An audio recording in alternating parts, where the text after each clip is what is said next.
YOASOBI viennent de sortir un nouveau single.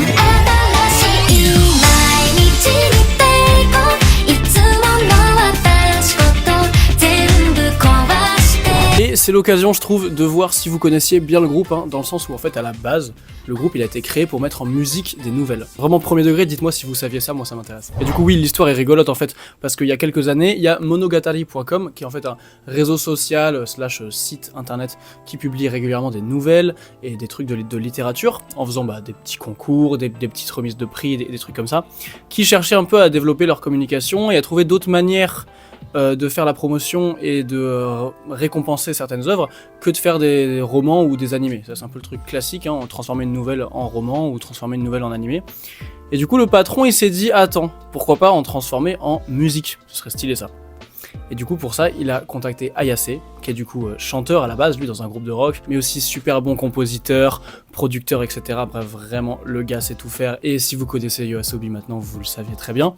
Et du coup, Ayase, lui, s'est occupé de trouver une chanteuse, parce qu'il s'est dit, moi je vais juste m'occuper de la prod, etc., et de la musique, mais ce serait bien quand même une chanteuse. Et il trouve Ikura sur internet, comme d'habitude, sur Instagram en l'occurrence. Il trouve Ikura, du coup, qui est cette chanteuse qui poste des reprises sur les réseaux sociaux, notamment sur Instagram. Et évidemment, il tombe amoureux de son style, de sa voix, etc. Encore une fois, si vous connaissez YOASOBI maintenant, c'est pas étonnant du tout, parce qu'on est sur une chanteuse d'un talent monstrueux et d'un charisme monstrueux, etc. Bref, incroyable.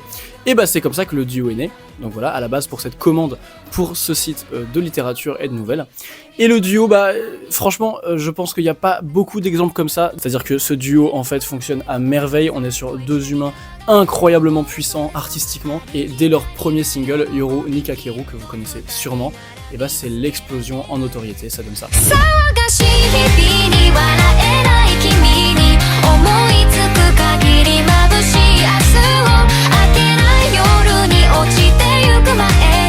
Du coup, Yoru Nikakeru, c'est un morceau basé sur une nouvelle, puisque c'était vraiment le fondement du groupe, etc. Puis dans les morceaux qu'ils ont continué d'envoyer par la suite, on peut penser à Gunjo par exemple, qui est encore aujourd'hui mon morceau préféré du groupe.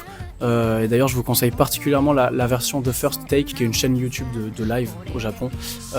Leur version là-dessus est formidable. Je trouve que ce morceau, il vraiment respire tout ce que YOASOBI s'est proposé de mieux en termes de cheminement, de mélodie de voix, etc., de composition, etc., dans un style qui moi me parle énormément.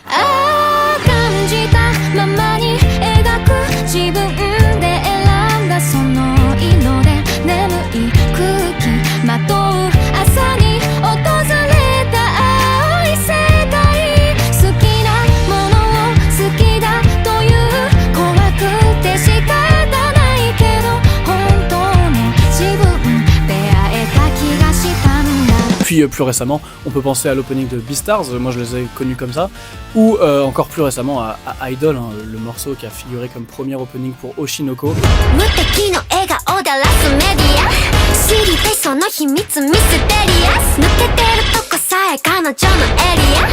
Qui a continué de les faire progresser au stade de stars internationales vraiment incroyables. Là, ils sont à plus de 8 millions d'auditeurs mensuels sur Spotify. Et de fait, ce morceau est une espèce de singularité musicale, historique, je trouve vraiment. Je pense vraiment dans l'histoire de la musique, ce morceau est unique, genre en mode... Alors il y a rien de nouveau théoriquement, on est sur du J-pop, machin, très culture vocaloïde, culture un peu jazz, funk, machin, pop, mais cette espèce de niveau maximal de leur recette, mais on va y revenir dans un second temps, par rapport aux modulations, à la production de Ayase, au sound design, au ear candy, aux mélodies de voix, et aux trucs maximalistes en fait globalement dans la prod, dans la composition, dans la réalisation. Idol évidemment a transcendé ça.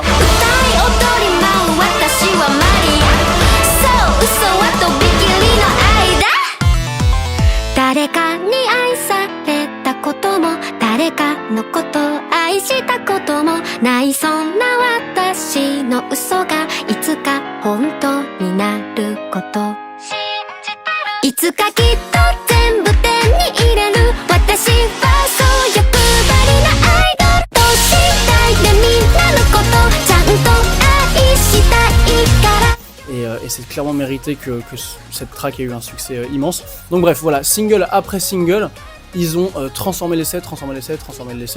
Et donc aujourd'hui, on est face à YOASOBI qui est vraiment un des plus gros projets que le Japon n'ait jamais porté musicalement.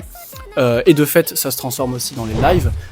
Cette année, il y a eu Lollapalooza, il y a eu Coachella, et les gars s'apprêtent à partir en tournée, là, à l'heure où on parle, pour l'hiver qui arrive, en Asie.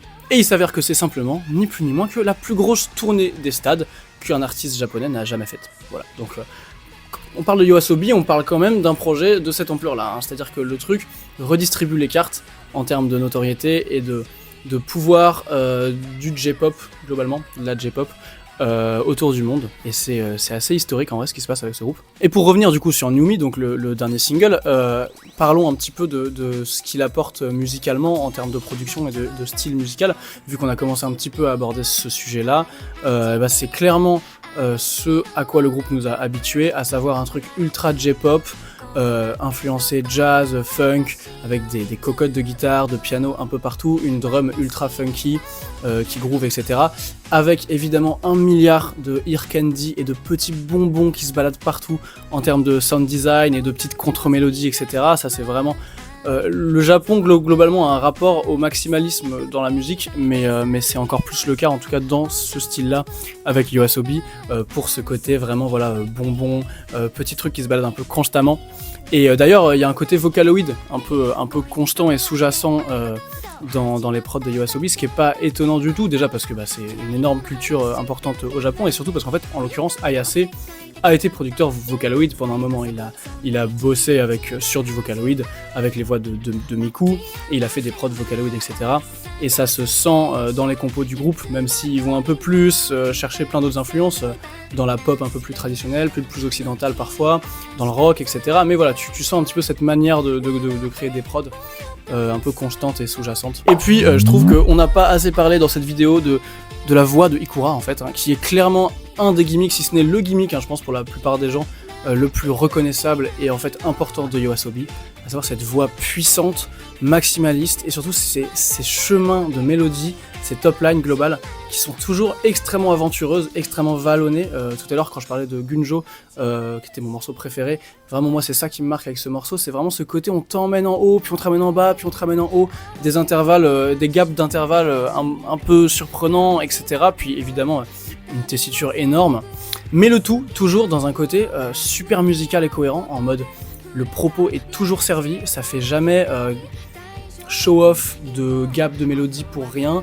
Il y a un côté en fait, la mélodie c'est ça, et je ne la changerai pas, je ne changerai pas une note, alors que de fait elle fait 13 mesures et demie et elle se balade partout sur 3 octaves. Mais ça je trouve que c'est vraiment un gimmick très très puissant de YOASOBI, ce truc à la fois très aventureux, très vallonné, et en même temps super musical et super catchy évidemment, leur mélodie reste en tête de fou. Et sur NewMe, on est encore là-dessus, avec des belles mélodies, des trucs très très catchy, et une prod un petit peu alambiquée, évidemment des modulations quand même, chaque morceau de YOASOBI a ses modulations.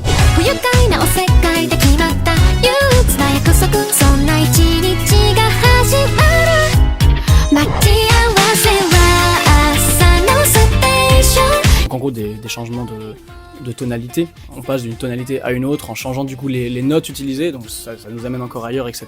Bref voilà, 3 minutes 30 de YOASOBI, ça va toujours être une petite épopée à sa manière, et voilà pour les gimmicks un peu de composition et musicaux de YOASOBI et de NewMe pour parler de ce dernier morceau. Le clip en l'occurrence de NewMe va sortir dans quelques jours, c'est prévu, donc on se tiendra au courant.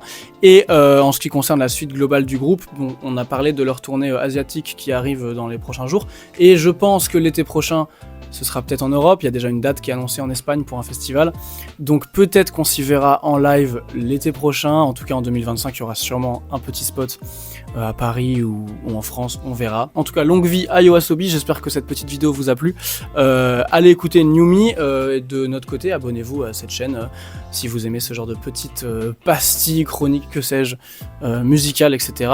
On est bien, on est à la cool. Puis encore une fois, voilà, dites-moi ce que vous saviez sur YOASOBI, ce que je n'ai pas dit que vous aimeriez apporter, si vous connaissiez cette histoire de mettre les nouvelles en musique, le rapport à la littérature et à la création du groupe, bref, dites-moi ce que ça vous évoque tout ça, et on se revoit très vite, bisous.